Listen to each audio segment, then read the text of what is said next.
ઓમ શ્રી ગણેશાય નમઃ. જય શ્રી કૃષ્ણ મિત્રો.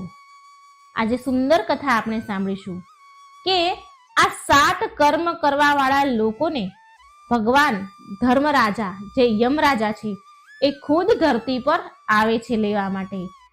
આ વાત નારદજી અને ધર્મરાજા વચ્ચે થઈ રહી છે. સુંદર મજાની કથા છે. 7 વ્યક્તિના દ્રષ્ટાંત આપેલા છે. 7 વ્યક્તિના ઉદાહરણ દ્વારા ધર્મરાજા ખૂબ સરસ જ્ઞાન આપે છે. તો મારે વિનંતી છે મિત્રો, જો તમે આ વિડીયો સાંભળી જ રહ્યા છો તો પૂરો અંત સુધી અને ધ્યાનથી સાંભળજો.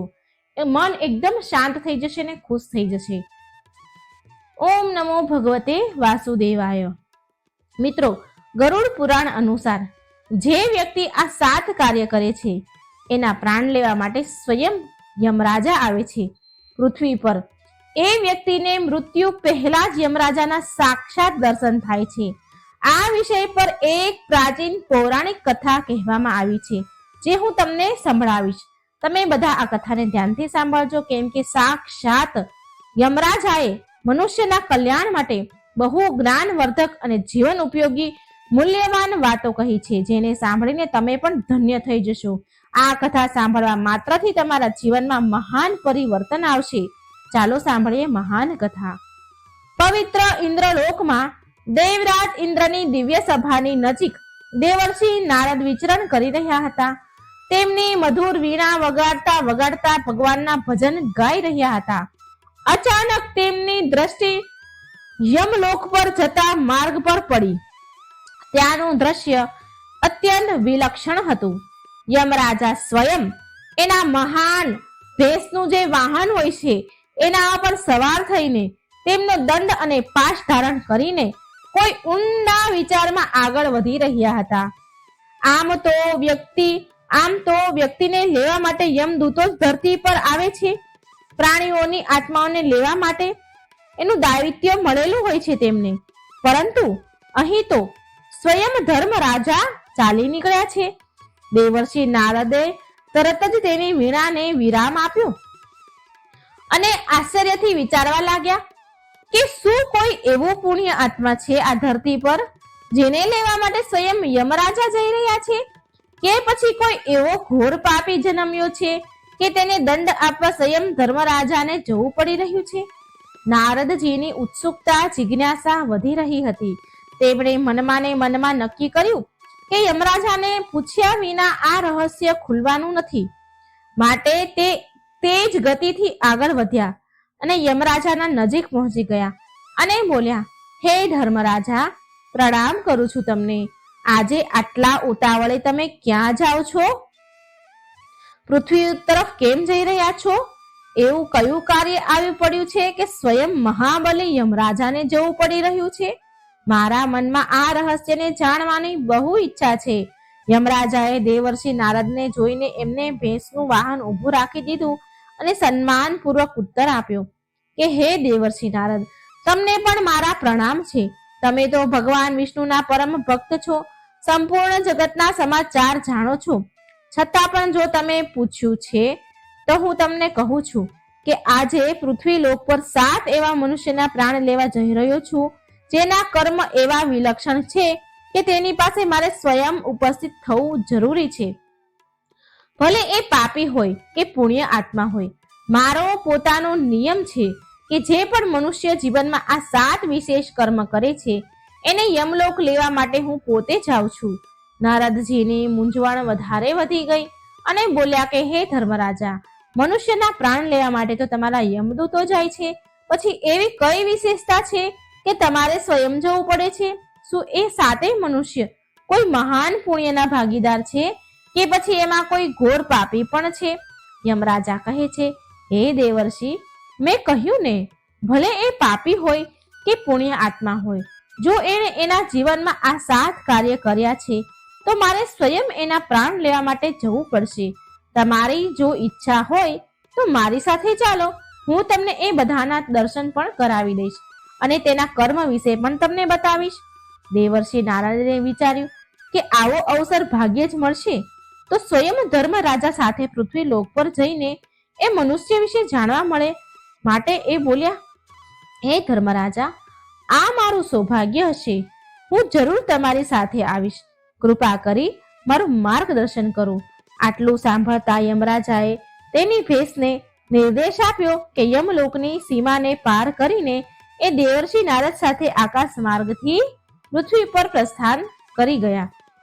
એ એક ઘટાદાર દુર્ગમ વન ક્ષેત્રમાં એક અત્યંત દરિદ્ર બ્રાહ્મણની ઝૂંપડી હતી. આ વન મહાક્ષય વન કહેવાતું હતું. આ વનનું વર્ણન અનેક પુરાણોમાં મળી આવે છે. ત્યાં ઋષિ મુનિઓ કઠોર તપ કરતા હતા. અનેક આધ્યાત્મિક સાધનાઓ ત્યાં સંપન્ન થતી હતી. એ વનની મધ્યમાં એટલે કે એ વનની વચ્ચે એક જર્જર થયેલી ઝૂંપડી હતી. તેની બહાર એક અત્યંત દરિદ્ર વૃદ્ધ બ્રાહ્મણનું મૃત શરીર પડ્યું હતું. ત્યાં તો ન કોઈ પરિજન હતું કે ન કોઈ મિત્ર કે ન કોઈ પાડોશી. ચારેય બાજુ સુનકાર હતું. માત્ર સુકાયેલા પાંદડાનો અવાજ અને ક્યારેક ક્યારેક પક્ષીઓનો અવાજ સંભળાતો હતો. એ એકદમ સુનકાર હતો. ત્યાં યમરાજા અને દેવર્ષિ નારદ ત્યાં પહોંચ્યા જ્યાં વૃદ્ધ બ્રાહ્મણનું મૃત શરીર પડ્યું હતું.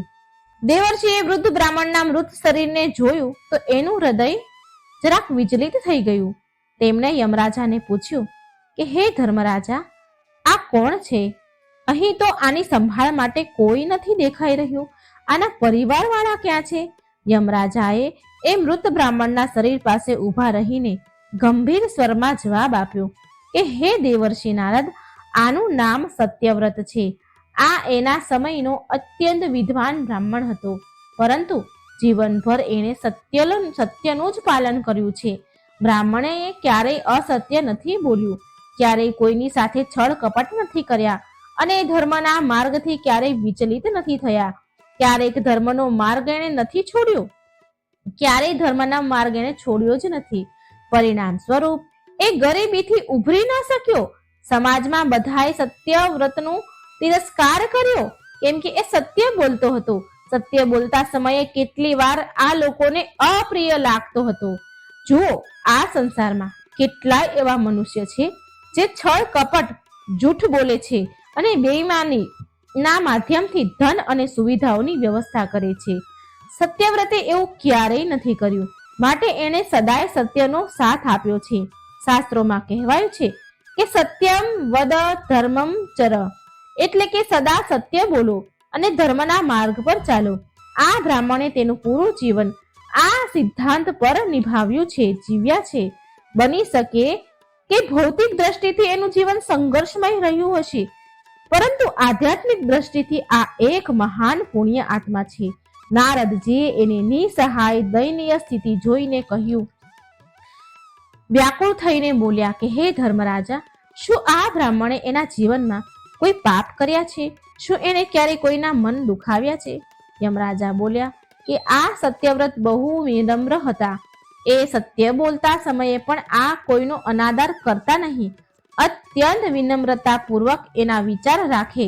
પણ સત્ય કડવું હોય છે ને, કેટલાક લોકોને અસુવિધા થઈ જતી હતી, પરંતુ આ બ્રાહ્મણના પુણ્ય એટલા મહાન છે કે આને લેવા માટે મારે સ્વયં આવવું પડ્યું. આ મારો નિયમ છે કે જે મનુષ્ય જીવનભર સત્યનું પાલન કરે છે અને કોઈને કષ્ટ પહોંચાડ્યા વિના ધર્મના માર્ગ પર અટલ રહે છે, એને લઈ જવા માટે હું સ્વયં આવું છું ધરતી ઉપર. ભલે એ વ્યક્તિ ધન સંપત્તિથી વંચિત કેમ ન રહ્યો હોય. હવે યમરાજાએ દિવ્ય અધિકારથી સત્યવ્રતના આત્મા તેના મૃત શરીરમાંથી નીકાળી લીધી. જેવી આત્મા બહાર નીકળી, તેના મુખ પર એક અદ્ભુત તેજ હતું. સત્યવ્રતની આત્માએ નારદજીને પ્રણામ કર્યા, યમરાજાને પણ પ્રણામ કર્યા. યમરાજાએ તેને સાંત્વના આપી અને ઈશારો કર્યો કે હવે આગળ ચાલવાનું છે. નારદજીના મનમાં પ્રસન્નતા થઈ કે સત્યવ્રતને ભૌતિક કષ્ટો ભોગવ્યા છતાં પણ મહાન જીવન જીવ્યા એ સત્યનું મહત્વ સમજી ગયા અને વિચાર્યું કે આ સંસારમાં સત્યનું પાલન કરવું સરળ નથી, કેમ કે જે આવું કરી લે છે એ હકીકતમાં મહાન પુણ્ય અર્જિત કરી લે છે. આ પ્રકારે યમરાજાએ સત્યવ્રતના પ્રાણ લઈને તેના દિવ્ય માર્ગ પર તે આગળ પ્રસ્થિત તે આત્માને કરી દીધી.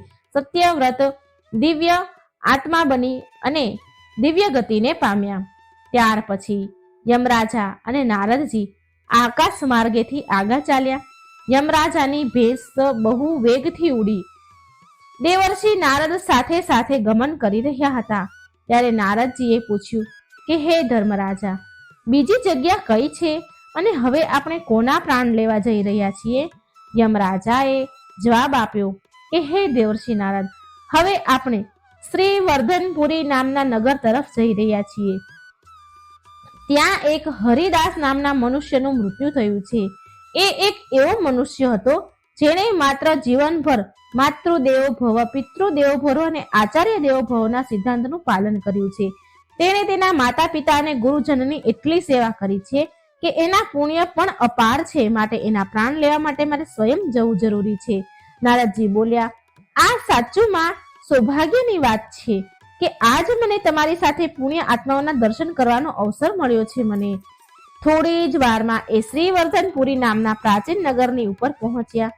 ત્યાં એક નાની એવી ઝૂંપડી હતી, પરંતુ એની બહાર અમુક લોકો દુઃખી થઈને ઊભા હતા. ઝૂંપડીની સામે પહોંચીને નારદજીએ જોયું કે એક જુવાન પુરુષ મૃત અવસ્થામાં પડ્યો હતો અને એના વૃદ્ધ માતા પિતા પોકારી પોકારીને ખૂબ વિલાપ કરીને રડી રહ્યા હતા. દેવર્ષિ નારદ બોલ્યા કે હે ધર્મરાજ, આ યુવક તો જુવાન છે, આના માતા પિતા તો બહુ વૃદ્ધ છે. એવું તો એનું કયું કર્મ હતું જેના કારણે આ યુવકે આટલી જલ્દી જવાનીમાં એનું શરીર ત્યાગી દીધું? યમરાજાએ સમજાવ્યું કે હે દેવર્ષિ, આ યુવકે જીવનભર એના માતા પિતાની સેવા કરી છે. જવાનીમાં પણ જ્યારે તેનું ઘર ગૃહસ્થી વસાવવાનો સમય આવ્યો તો તેને તેના નુકસાન કે ફાયદાથી વધારે તેના માતા પિતાના સુખ સુવિધાનું ધ્યાન રાખ્યું. તેના માતા પિતા સાજા રહેતા ન હતા, બીમાર રહેતા હતા, છતાં પણ એના સામર્થ્ય અનુસાર તેમનો ઉપચાર કરાવ્યો, સાર સંભાળ રાખી. તેમના મનની ઈચ્છા જાણવાની કોશિશ કરતો હતો. એ હરિદાસ મનુસ્મૃતિ શાસ્ત્રમાં કહેવાયું છે કે માતા પિતા દેવતા સમાન છે. જે મનુષ્ય એના માતા પિતાની સેવા કરે છે, એનો અનાદાર નથી કરતા, અપમાન નથી કરતા, તેમના પ્રત્યે પ્રેમ ભાવ લાગણી રાખે છે, તે મહાન પુણ્યને મેળવે છે. નારદજી બોલ્યા, આ વાત તો સત્ય છે. ભગવાન વિષ્ણુએ અનેક અવસરો પર માતા પિતાની સેવાને જ સૌથી મોટો ધર્મ કહ્યો છે. આ યુવકે તેના માતા પિતાની આજ્ઞાનું પાલન કર્યું છે, માતા પિતા પ્રત્યે સમર્પણ ભાવ રાખ્યો છે, માટે નિશ્ચિત એના પુણ્ય પણ અતુલનીય હશે. યમરાજા કહે છે કે આવા પુત્ર વિરલાઓ હોય છે જે તેની સમસ્ત ઈચ્છાઓનો ત્યાગ કરીને માતા પિતાને પ્રાથમિકતા આપે છે. એને બધું જ છોડીને તેના માતા પિતાની સેવા કરી. તેના પ્રાણ હવે નીકળી ગયા છે, પરંતુ એનું પુણ્ય એટલું છે કે હું સ્વયં એની આત્માને આદરપૂર્વક યમલોક સુધી લઈ જવા માંગુ છું. હું નથી ઈચ્છતો કે મારા દૂત આને સાથે લઈ જાય. આ પણ મારા નિયમની અંતર્ગત આવે છે. નારદજી પછી યમરાજાએ તેમનો દંડ હળવેથી ઉઠાવ્યો. પછી એ જુવાન હરિદાસની આત્મા શરીરથી બહાર આવી ગઈ. આત્માએ યમરાજાને નમન કર્યા અને દેવર્ષિ નારદને હાથ જોડ્યા. માતા પિતાને છોડીને જવાનું દુઃખ એ યુવકની આંખોમાં દેખાઈ રહ્યું હતું. એને અપાર દુઃખ હતું. યમરાજાએ તેને સાંત્વના આપી અને કહ્યું કે હે વત્સ, તારો લોક પરિવર્તન થયું છે. તે માતા પિતાની જેટલી સેવા કરી છે એના ફળ સ્વરૂપ તને ઉત્તમ ગતિ મળશે. ચિંતા ન કર વત્સ, તારા માતા પિતાના ભરણ પોષણ માટે પરમાત્મા કોઈને કોઈ રસ્તો જરૂર નીકાળશે. હરિદાસની આત્માએ કૃતજ્ઞતા ધન્યવાદ કર્યા અને યમરાજા અને નારદજીને પ્રણામ કર્યા અને દિવ્ય લોક તરફ પ્રસ્થાન કર્યું. યમરાજાના આ ન્યાયપૂર્ણ વ્યવહાર જોઈને નારદજીએ ઊંડો શ્વાસ લીધો, શાંતિનો. આ પ્રકારે તેમણે બીજી પુણ્ય આત્માને જોઈ જેની સેવા ભાવનાએ એને મહાન બનાવી દીધું હતું. હવે નારદજી અને યમરાજા ત્રીજી આત્માની ખોજમાં આકાશ માર્ગથી આગળ વધ્યા. નારદજીએ રસ્તામાં ફરી પ્રશ્ન કર્યો કે હે ધર્મરાજા, આગળનું સ્થાન કયું છે? હવે કોના પ્રાણ લેવા જઈ રહ્યા છીએ? તમે કોના પ્રાણ લેવા જઈ રહ્યા છો? શું એ પાપી છે કે પુણ્યશાળી? યમરાજા બોલ્યા, હવે આપણે ગોવર્ધનપુર તરફ ચડી રહ્યા છીએ. ત્યાં એક વ્યક્તિ છે, એનું નામ ગોપાલદાસ છે. એ ગૌ સેવામાં તેનું જીવન વિતાવી ચૂક્યો છે. તેનું હમણાં જ મૃત્યુ થયું છે. નારદજીએ આશ્ચર્ય પામીને કહ્યું કે ગોપાલદાસ નામથી જ જણાય છે કે એ ગૌ માતાને ખૂબ પ્રેમ કરતો હશે. થોડી વાર બાદ એ ગોવર્ધનની નજીક આવે છે. આ નગર પ્રાચીન કાળથી ગૌ સેવા અને કૃષ્ણ ભક્તિ માટે પ્રસિદ્ધ છે. નગરની બહાર એક નાની એવી ગૌશાળા હતી, જ્યાં ઘણી ગાયો હતી. ગૌશાળાની બહાર ગોપાલદાસનું પાર્થિવ શરીર રાખ્યું હતું. એની આસપાસ ગોવાળો દુઃખી થઈને ઊભા હતા. ગાયો ઊભી હતી. ગાયો પણ ઉદાસ હતી અને લોકોમાં પણ શોક છવાયેલો હતો. પછી નારદજીએ યમરાજાને કહ્યું. નારદજી અને યમરાજા એ સ્થાન પર પહોંચી ગયા જ્યાં ગોપાલદાસનું શબ મૂકેલું હતું. નારદજીએ એ મૃત શરીરની તરફ જોઈને પૂછ્યું કે હે ધર્મરાજા, આ ગોપાલદાસ વિશે તમે મને વિસ્તારથી કહો. યમરાજાએ કહ્યું કે ગોપાલદાસે એનું આખું જીવન ગૌ સેવામાં સમર્પિત કર્યું છે. એને માત્ર ગૌ માતા પર જ નહીં, પરંતુ ભૂખ્યા પશુ પક્ષી પણ એને દાણા પાણી નાખ્યા છે. ભૂખા પશુ પક્ષીઓ પર એને દયા રાખી છે. ચણ પાણી દાણા પાણી નાખ્યા છે. તેનામાં જેટલું સામર્થ્ય હતું, તેના જેટલા સીમિત સંસાધનો હતા, એ હંમેશા એને આ સેવામાં ઉપયોગ કર્યો છે. જેટલું સામર્થ્ય હતું એટલી એને એની સેવા કરી છે. હંમેશા કોશિશ કરે કે કોઈ જીવ ભૂખ્યું ન રહે. શાસ્ત્રોમાં કહેવાયું છે કે ગાવો વિશ્વમય માત્ર. આનો અર્થ છે કે ગાય વિશ્વની માતા છે અને ગૌ માતાની સેવાને સર્વોચ્ચ પુણ્ય માનવામાં આવે છે. આના સિવાય ગોપાલદાસને પ્રાણીઓ પર દયા ભાવ હતો. આ જ કારણ છે કે ગૌ માતા પ્રત્યે પ્રેમ અને દયાના પુંજ આ વ્યક્તિના પ્રાણ લેવા માટે સ્વયં મારે આવવું પડ્યું છે. આટલું સાંભળીને નારદજી બોલ્યા કે આમ તો લોકો તેના સ્વાર્થમાં એટલા ડૂબી જાય છે કે પશુઓની વ્યથા સમજી નથી શકતા. પરંતુ ગોપાલદાસે પોતાના માટે કમાણી કરી હોય કે ન કરી હોય, ધન ભેગું કર્યું કે ન કર્યું, પણ એણે મૂંગા પ્રાણીઓ માટે તેનું સર્વસ્વ અર્પણ કરી દીધું. આવા તો વિરલાઓ જ હોય છે. યમરાજાએ સહમતિ આપી માથું હલાવ્યું અને પછી ગોપાલદાસની પાર્થિવ શરીર પાસે આવ્યા અને તેમના દંડથી હળવેથી ગોપાલદાસની આત્માને નીકાળી અને સામે આવી ગઈ. એના મુખ પર પરમ શાંતિ અને સંતોષનો ભાવ હતો.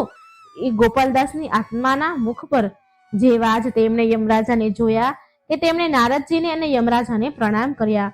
યમરાજા બોલ્યા, હે ગોપાલદાસ, તે ગૌ માતાની સેવા કરીને અપાર પુણ્ય ભેગું કર્યું છે. ગૌ માતામાં 33 કોટી દેવતાનો વાસ છે. તારી કરુણા માત્ર ગૌ માતા માટે જ નહીં, પરંતુ તે બધા જીવો પર દયા કરી છે.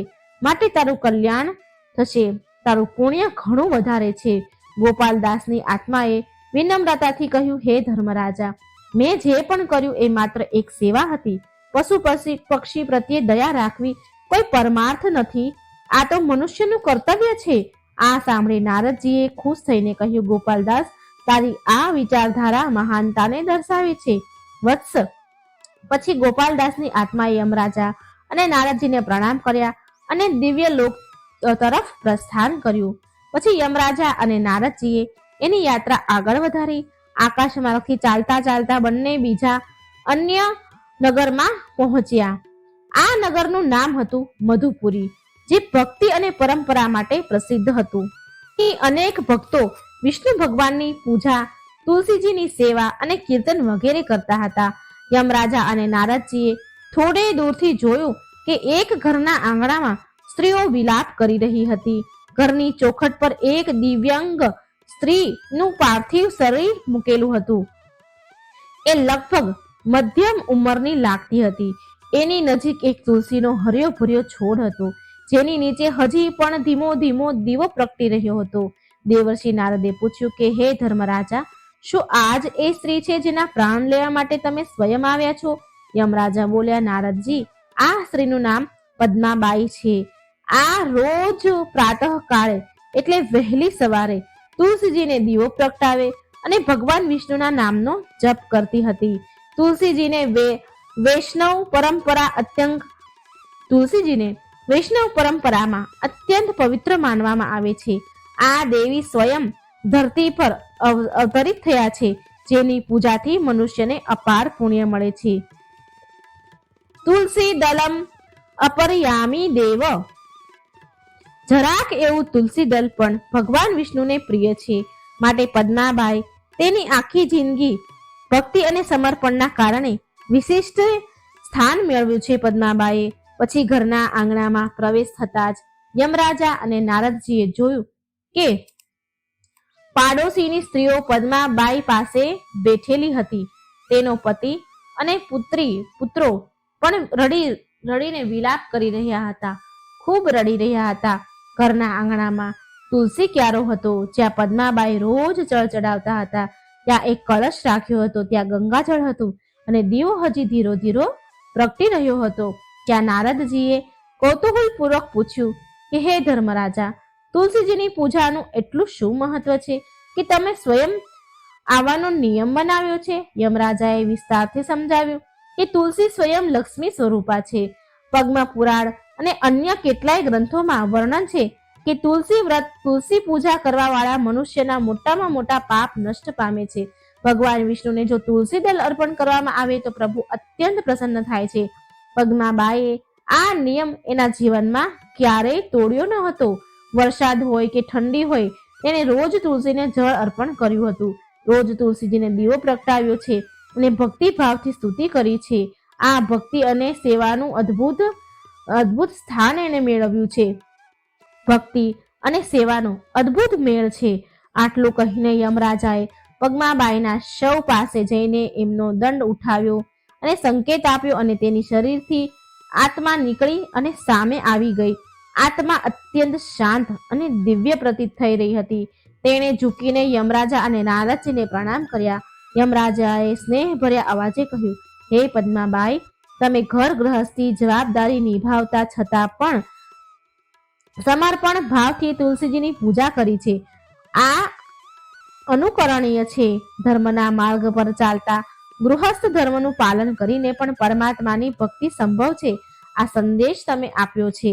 પદ્માબાઈની આત્મા બોલી, હે ધર્મરાજા, આ બધી તો ભગવાનની કૃપા છે. મેં માત્ર મારા મન અને વિશ્વાસનું પાલન કર્યું છે. મને ખબર ન હતી કે મને આવું દિવ્ય ફળ પણ મળશે. આના ઉપરાંત પદ્માબાઈની આત્મા પણ યમલોક જવા તૈયાર થઈ ગઈ. પાછળ એનો પરિવાર વિલાપ કરતો રહ્યો, પરંતુ યમરાજાએ વાર કર્યા વિના આગળ પ્રસ્થાન કરવાનો નિર્ણય કર્યો. દેવર્ષિ નારદ પણ સાથે હતા. એ વિચારી રહ્યા હતા કે આ સંસારમાં ભક્તિ અને શ્રદ્ધાના કેટલા રૂપ છે, પરંતુ સત્ય, સેવા, ગૌ સેવા ભાવ અને હવે તુલસી પૂજા માત્ર એક દિવ્ય બનાવી દે છે. યમરાજાની ભેંસ પણ હવે મધ્ય દેશના પ્રાચીન નગર ઇન્દુપુરની તરફ લઈ જઈ રહી હતી. આ નગર ચંદ્રવંશના કોઈ પ્રાચીન રાજાના નામ પર બનાવવામાં આવ્યું હતું. ત્યાં એક વૃદ્ધ સ્ત્રીનું મૃત્યુ થયું હતું. તેનું નામ સુભદ્રા દેવી હતું.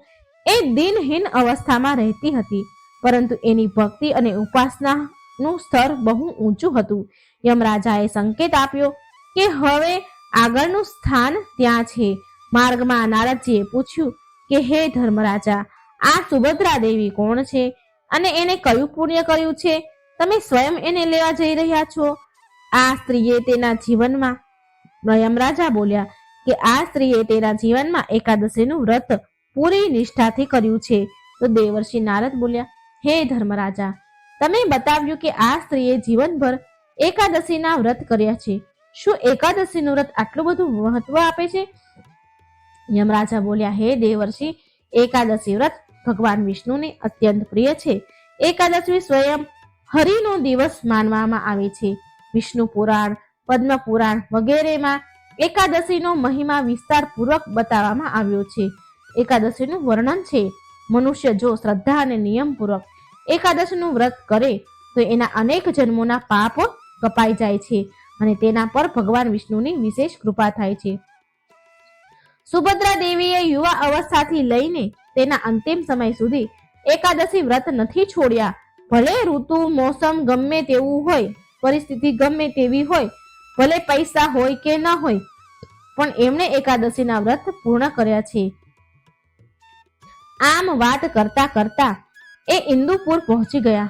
શહેરના ખૂણામાં એક જૂનું મકાન હતું. જ્યાં સુભદ્રા દેવીનું જૂનું મકાન હતું, ત્યાં અમુક પાડોશી સ્ત્રીઓ અને 4-5 પરિજન ભેગા થયા હતા. સુભદ્રા દેવીના સંબંધિત આમ તેમ હતા. એનો મતલબ કે બહાર ગામ નગરોમાં રહેતા હતા. ત્યાં હાજર કોઈ ન હતું, માટે અંતિમ સમયમાં કોઈ સગું હતું નહીં. નારદજી અને યમરાજા એ સ્થાન પર પહોંચી ગયા જ્યાં સુભદ્રા દેવીનું શબ હતું. નારદજીએ દિવ્યંગ વૃદ્ધ સ્ત્રીને જોઈને વીણાને ધીમેથી વગાડીને પ્રશ્ન કર્યો કે હે ધર્મરાજા, આ વૃદ્ધ ડોશીમાનું પૂરું જીવન શું ઇન્દુપુર નગરમાં જ વીત્યું છે? યમરાજા બોલ્યા, હા, સુભદ્રા દેવી અહીં જ મોટા થયા છે. એના પતિનું દેહાંત બહુ સમય પહેલા થઈ ગયો હતો. ત્યાર પછી એમણે એનો વધારેમાં વધારે સમય ભક્તિ, કીર્તન, વ્રત, ઉપવાસમાં વિતાવ્યો. વિશેષ એકાદશીના દિવસે સૂર્યોદય પહેલા ઉઠતા, સ્નાન કરે અને મંદિર જઈને ભગવાન વિષ્ણુનો દીવો પ્રગટાવતા અને આખો દિવસ વ્રત રાખે અને એકાદશીની કથા સાંભળે, ભજન કીર્તન કરે અને બીજાને પણ કથા સંભળાવતા. નિર્જલ કે ફરાહાર જેમ એની શક્તિ હોય એ પ્રમાણે મેં એકાદશીનું વ્રત કર્યું છે. જે મનુષ્ય નિયમપૂર્વક એકાદશી કરે છે એને ભવસાગર પાર કરવામાં સરળતા મળે છે. વ્યક્તિ એના પાપોમાંથી મુક્ત થઈ જાય છે અને તેના ચિત્તને શુદ્ધ કરે છે. પછી યમરાજાએ દંડ ઉઠાવ્યો, ઈશારો કર્યો અને એની આત્મા નીકળીને સામે આવી ગઈ. સુભદ્રા દેવીએ યમરાજા અને નારદજીને પ્રણામ કર્યા. આત્માના મુખ પર ભક્તિ અને અદ્ભુત તેજ હતું. યમરાજા બોલ્યા, હે સુભદ્રા દેવી, તમે જીવનભર એકાદશીના વ્રત કર્યા છે.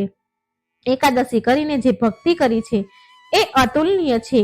તમને તમારા પુણ્યનું શ્રેષ્ઠ ફળ મળશે. હું સ્વયં તમને લેવા આવ્યો છું, વિદાય આપવા આવ્યો છું.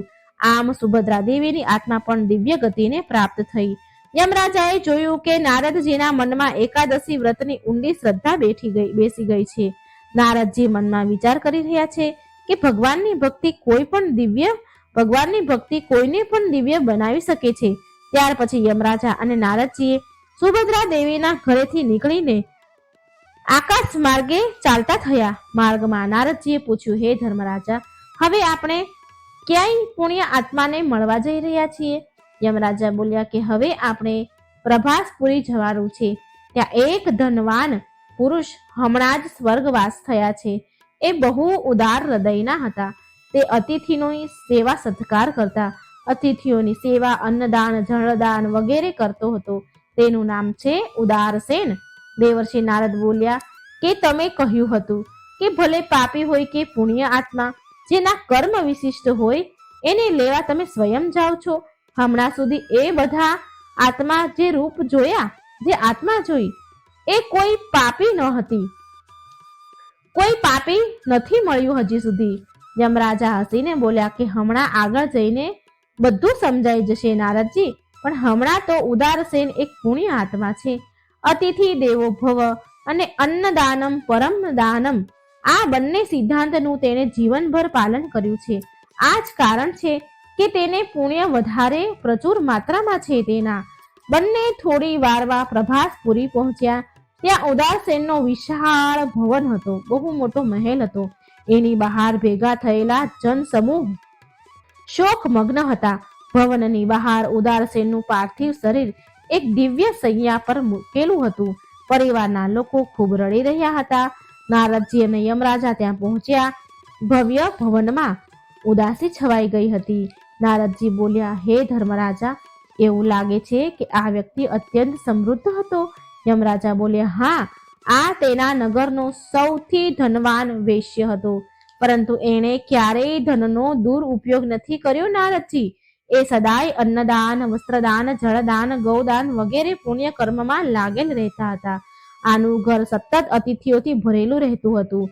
કોઈ રાહગીર એટલે કે વટે માર્ગું પસાર થાય તો એ ભૂખ્યું ન રહે એવી હંમેશા એની ઈચ્છા અને કોશિશ રહેતી હતી. મનુસ્મૃતિ પુરાણ સહિત કેટલાય ધર્મશાસ્ત્રમાં કહેવાયું છે કે અતિથિ દેવો ભવ, ભૂખ્યાને ભોજન કરાવવું સૌથી મોટો પરોપકાર છે. આને અન્નદાનમ પરમદાનમ કહેવાયું છે. નારદજીએ પ્રશંસા કરી કે નિશ્ચિત બહુ પુણ્યવાન છે આ આત્મા ઉદારસેન. ધન મળવાથી લોકો અહંકારી બની જાય છે, પરંતુ ઉદારસેને સેવાનો માર્ગ પસંદ કર્યો. પછી એ ઉદારસેનના પાર્થિવ શરીરની નજીક ગયા અને યમદંડના સંકેતથી એની આત્મા બહાર આવી ગઈ. આત્મા તેજસ્વી હતી, પરંતુ જાણે તેને તેના પરિવારથી વિખૂટું પડવાનું દુઃખ પણ હતું. યમરાજા બોલ્યા, હે ઉદારસેન, તે ધન મેળવીને પણ લોભ ન કર્યો, જરૂરતમંદોની મદદ કરી, અતિથિઓનો સત્કાર કર્યો, અન્નદાન કર્યું, એટલે હું સ્વયં તને લેવા માટે આવ્યો છું, વિદાય આપવા આવ્યો છું.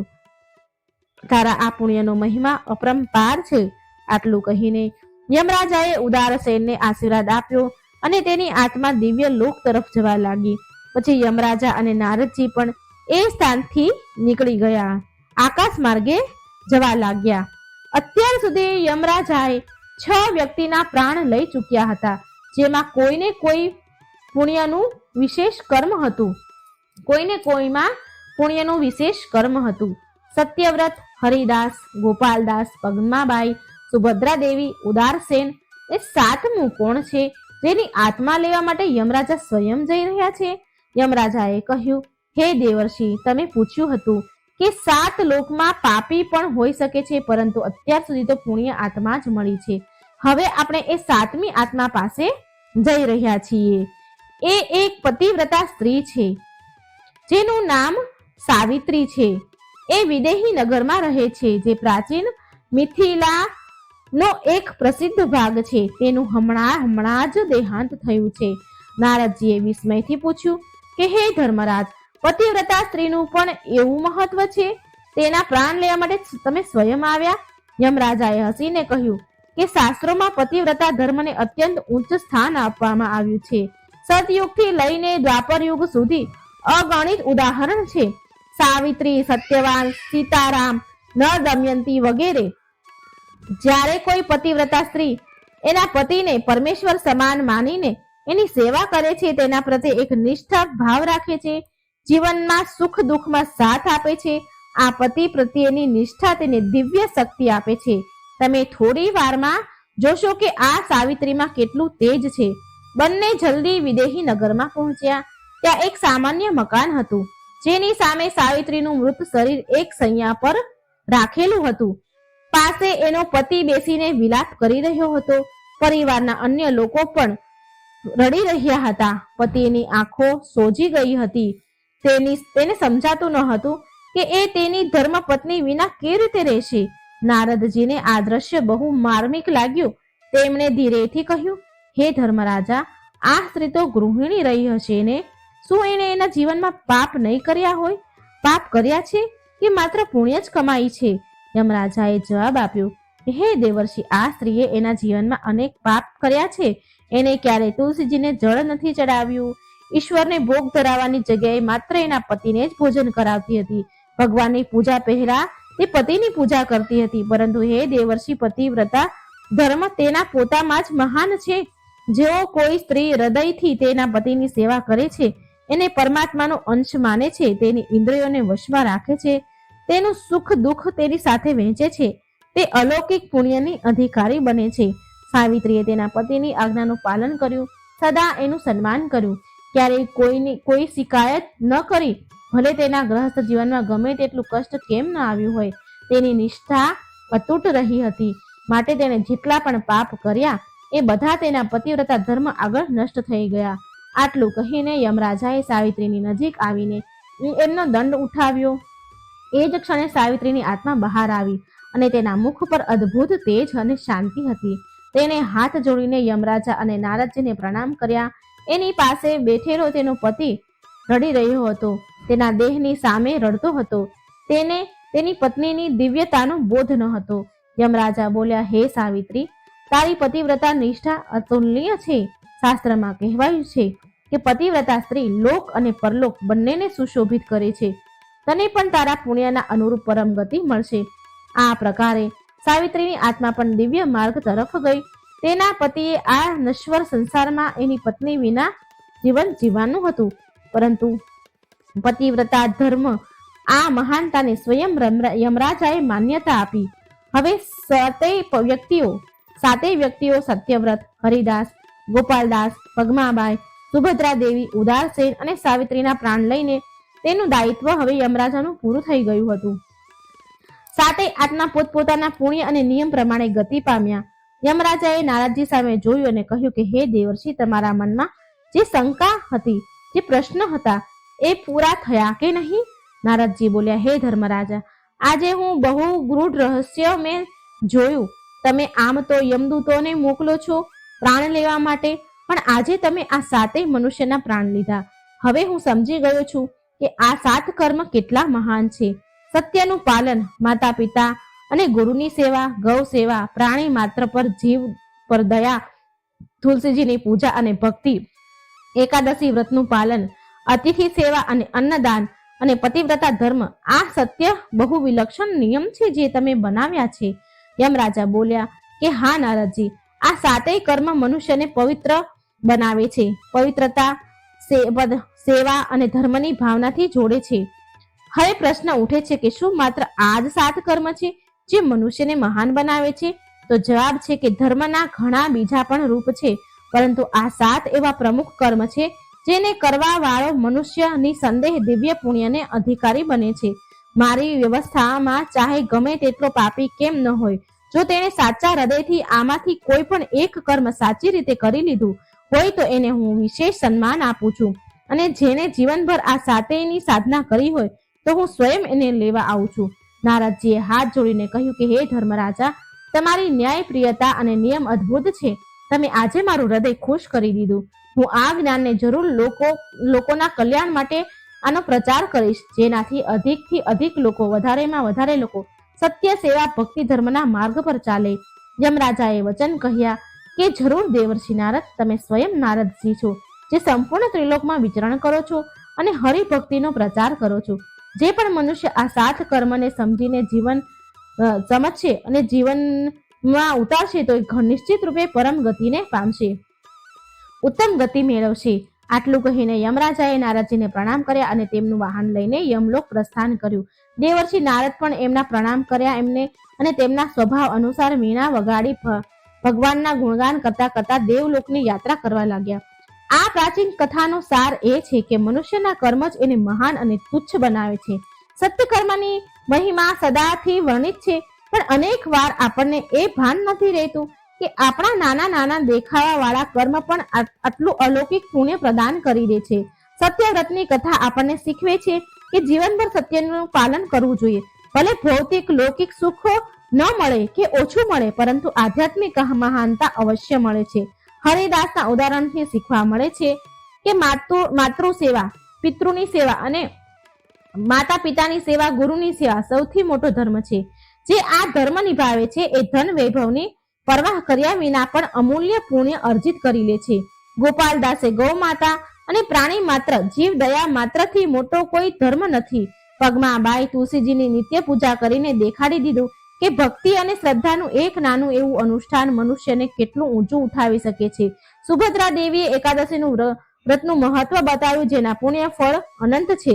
જે મનુષ્ય ચિત્ત પવિત્ર કરી પરમાત્માના ભક્તિમાં લગાવી દે છે, મન તેનો ઉદ્ધાર નિશ્ચિત છે.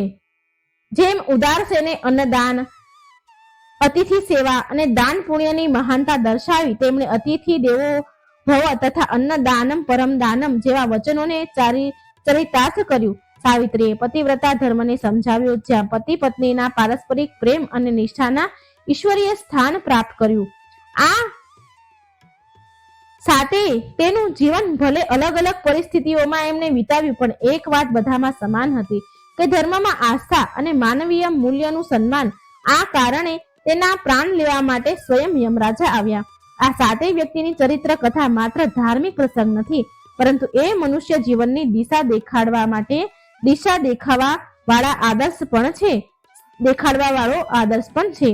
સત્યવ્રત, હરિદાસ, પદ્માબાઈ, સુભદ્રા દેવી, ઉદારસેન અને સાવિત્રી આ બધા અલગ અલગ સામાજિક, આર્થિક અને પારિવારિક પૃષ્ઠભૂમિઓથી જોડાયેલા હતા, છતાં પણ તેના કર્મમાં સમાનતા હતી, ધર્મ, સેવા અને આસ્થા હતી.